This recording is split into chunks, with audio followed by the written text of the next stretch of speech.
So it's definitely a very powerful smell, isn't it? I'm Yes. even when I'm outdoors in a cold, windy day, I'm conscious of it. I'm still getting really wafts. projecting. I'm getting wafts of it, and you've noticed it Yeah, as well, haven't yeah. you? Yeah. What other kind of words would you use to describe it? I would say it's very pungent, very animalic. Yeah, I have to admit, I do get that as well. Yeah. So overall, what would you say in conclusion? I think maybe it's time you wash those underpants. Yeah, you might be right.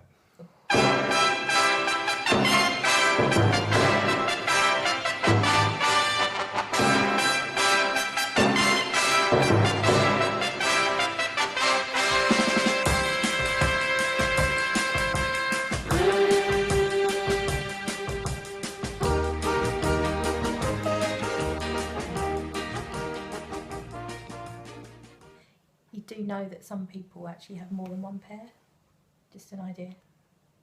Wash one, wear one. Hello, everybody. So again, I've got Claire from the Smurfygurly channel with me. Hello! Thanks for joining me, Claire. And we are going to be collaborating and discussing our top 3 fragrances from Zoologist.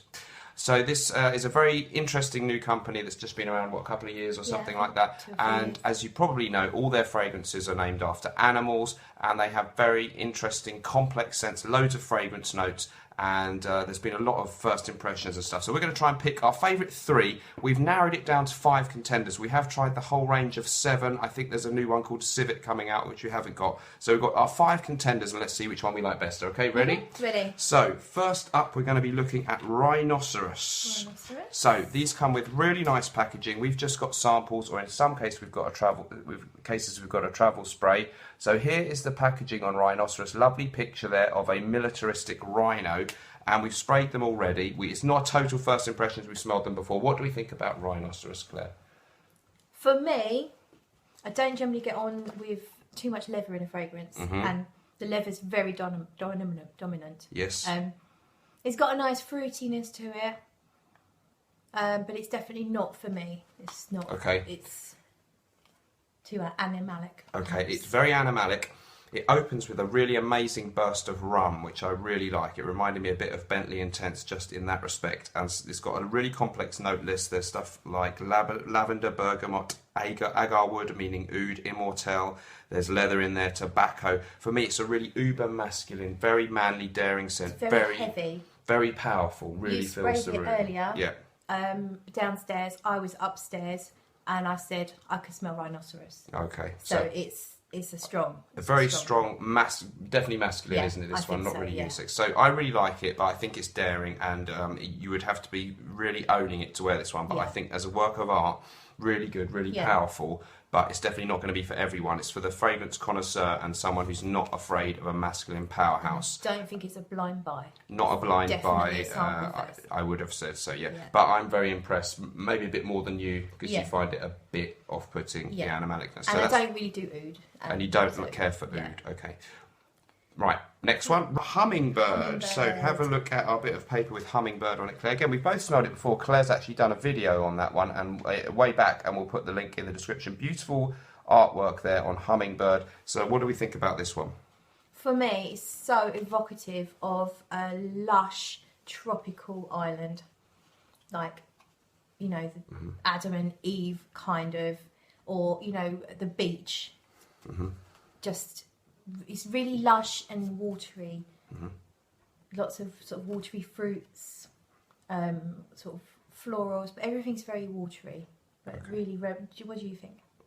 I get sweet and creamy, Yes. but not cloying. So creamy and sweet. There is a note of Yep. fresh cream in there. Yeah, that's a really interesting note. And it's got honey and honeysuckle, apple, cherry, some citrus, lilac, there's sandalwood, mimosa, all kinds of things in there. So I get, a bit of floral, sweet, and I think you're right, it's a little bit watery. There's a little bit of transparency maybe in there. Definitely, yeah. So I think it's really beautiful. My only question mark would be, does it lean a bit feminine? I think it probably does. Right. I think if you're a man that is comfortable with some florals, you might be all right.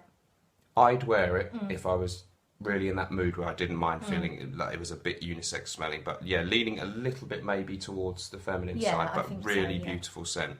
and really conjured up that image of a hummingbird flying around in like some a hummingbird tropical drinking environment. that beautiful fresh nectar from fruits and flowers. Nectar is a good word. That this could be. It's really honeyed and. Yeah, if we really like something, a drink or something, we say, oh, that's like nectar, isn't it? And this has it's like a nectar. This smell. Definitely. Beautiful. It's so different to rhino. Completely different. It's a million miles away. Okay, next up, we're going to be talking about bat. Now then, this is interesting. This one, bat. What do you make of bat, Claire? I like bat. I'm not sure I would wear it, but I really like it. Right. It's got a really lovely vetiver in the dry down, and it goes on for a million years. But the open is quite sweet. Right. Okay. Fruit, there's a fruity sweet kind of red fruits or something. Right. And it's got earthiness to it, which I like. I do like a bit of dirt. Okay, yes. So I've heard. Right. Okay. So some of the notes in this one includes banana and soft fruit. So I guess that's stuff that a bat eats, and damp earth, vegetal roots, sandalwood, fig, tropical fruits, mineral notes. So some people say it smells like a bat's cave. It's definitely a challenging smell. This is the one I would least like to wear myself so far. The nice banana note there, I get that. I haven't smelled that in a fragrance before. It's a really interesting smell, great work of art, but for me, it's a little bit out there, and I wouldn't have quite the guts to wear that myself. Would you wear that? I could wear it. Okay. But I think I appreciate it more just to smell it every now and then, and I really do enjoy it. You're quite taken with that one, yeah, actually. I quite like it, yeah. Okay. So and you that like that? You smell that dry vetiver coming through now. It's really nice. I wouldn't have picked it out, but I like it. It's like so. A mineral kind of. That is listed, isn't it, vetiver? Yeah, sandalwood and tonka are in there, so... Okay. It's good. I think it's a really good one. Okay, so you're liking that a bit more than me at the moment. Fair enough. All right, moving swiftly on then, we've got macaque. Okay, so macaque, these are these cheeky little monkeys that you see dancing around on documentaries sometimes. I think they steal people's sandwiches and stuff out of their pockets. So this one is one of the more recent releases, isn't it? And it's by... Sarah McCartney from 4,160 Tuesdays. Yes, and she's done some really good stuff in that line. So I was really keen to smell this because I'm a bit of a fan. You're a big fan. Yeah. So what do you make of it? It's very green. It kind of has... It reminds me a little bit of panda, with that kind of that bamboo. Panda's another one that we've smelled. We're not mentioning it much in this video, but okay. But it's got a sweetness, like almost gourmand, but not gourmand. Yeah, I find that there's something immediately when I smell it that makes me say the word Oriental. Not necessarily in the category of fragrance Oriental, but there's a bit of some kind of grass that you'd find in China or somewhere like that. Definitely there's quite a greenness in there, isn't there? I find it very green. The word bamboo springs to my head, but is there? I think so. Incense, frankincense is listed, so that's pretty close. Galbanum, could that be the greenness? We've got apple and red mandarin as well. Yeah, white food, green tea. Yeah, I get a bit of that. So. And get green, like the apple, it must be a green apple, you know? So it's quite fresh, isn't it? Yeah, very fresh. But somewhat exotic. And still a bit different, isn't it? Very, very different to a mainstream scent. I don't know very anything niche. that smells like that. I couldn't name anything. Maybe one of the more wearable ones. Yeah, I think it's wearable. And I think that's bang in the middle for unisex. You? 100% unisex. Might not be feminine enough for some females. Like it might slightly lean towards more men, but just only because it doesn't smell particularly floral, or I don't get sort of anything vanilla-y. I'm not sure where the sweetness is coming from. It could jasmine tea, is that? Jasmine tea, it could apple, be the jasmine red tea, mandarin. the apple. Yeah, there's quite a lot of sweet notes in there. Cedar can be quite sweet as well. Sort of sweet and woody and green as well. Yeah. And a bit exotic. But nothing specifically feminine. So it may be more masculine. Well, but it's not ultra girly, but No. definitely much less overtly masculine than Rhino, for Yeah, example. yeah, yeah. So really good. Definitely one of the really wearable ones, we think, and definitely worth checking out. So last but not least, we're going to talk about Nightingale. And have we got the piece of paper for that one? Have we got the travel spray? Yeah, I think we do. We'll have a look for it. That's it. So Nightingale. I'll show the little picture. There is a picture, a beautiful picture of a nightingale, and the fragrance is again one of the newer releases. So then we got, Claire's got a travel spray of this one, and if you get the 11 or 12 ml travel spray, that is a beautiful presentation that you get on that. I love the colour of the actual juice. Bottles are even better. Sorry, Sorry. Go on, say that again. Okay. And say. It's gorgeous, and I love the colour of the liquid in that pink juice. Beautiful. The detail on that is lovely. Very nice packaging. Now, the smell. What do you get out of that? Instantly screams vintage. I get like purple notes. So violet and plum and powder and musk, and it just screams glamorous, beautiful movie star from the 50s. It really is quite reminiscent of that glamour.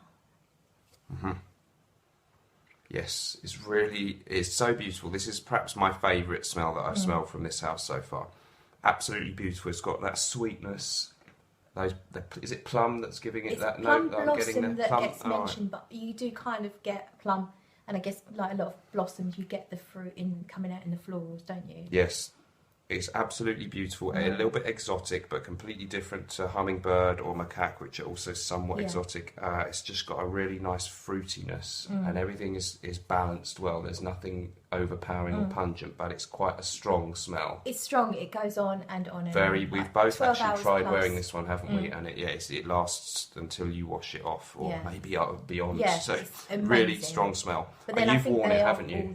They are all that strong. Yes, I've spent time with you wearing it, and it's really nice. I would think, wow, that woman's got a great fragrance on, even if I wasn't into fragrances. And it's different. It stands out, but it doesn't stand out in the way that Rhino does or Panda. It's still very wearable. It would please a majority of people. We've got things in this one: bergamot, lemon, saffron, Japanese plum, blossom, violet, red rose, frankincense, sandalwood, ambergris, oud, white musk. Beautiful fragrance. Does it lean feminine, or is it right in the middle, or what do you think? I think it leans feminine. Okay. Could a man wear it? I think you've worn it. Yeah, I felt okay with it. Yeah, I think a man can wear it, but again, you have to be comfortable with florals, because there is a bit of floral going on in that. All right. I think that it just, it's in the middle, it's unisex, but if you had to say it lent one way or the other, it's a little bit feminine. So again, you have to be someone who's comfortable with unisex type scents if you want to wear this as a man, but I think it's doable. Wouldn't rule it out at all. Definitely. Okay, so which are the top three then, Claire? Let's fight it out. Okay. So I know we're not going to agree. What's number? Will we start with number 3? Let's take each one and say, does it make it or not? Right, then. Bat. okay. Bat. Let's have another sniff. For you, does it make it? Bat could be my number 3. Okay. For me, I would put Rhino in at number 3. Right. But, okay, let's come back to that one. What one is definitely not going to make it then? For me, it could be Rhino for you. As much as I'm a massive fangirl of Sarah McCartney, the macaque is too green for me. Okay. So that's not going to make it for me. What about you? It's close. I don't know. It's good though. I'd have to admit that I'd put it above Rhino and Bat in recommendability for normal people. Yeah, definitely. Could it sneak in then? It could overtake. Let's come back. It could overtake Bat. What's number 2? I think we agree. Hummingbird? Yes. Yeah. Really nice, sweet, exotic smell. Creamy. Very, very nice. And we both really like that one. So that means we have agreed, I think, on number 1. And number 2. And do we agree on number 1? I think so, yeah. We think that number 1 is... I don't think it. I know must be what? Nightingale. Yeah, Nightingale so far is 100%. Our favourite. Now we may change our mind. So Nightingale, the favourite for us so far. Number 3, then. What do you reckon? Macaque, Bat, or Rhino? We don't agree about Bat and Rhino. It can't be Rhino. All right, Rhino's really good if you like masculine ones. You like Bat, but you find it. A bat to me is a work of art, so I don't know that I would necessarily want to wear Bat. So maybe macaque is more wearable. So number 3, macaque. Yeah, number 2, hummingbird. Number 1, nightingale. There you go. There you have it. Thanks for watching. We'll see you next time. Remember, whatever we're doing in life, let's project. Mr. Smelly.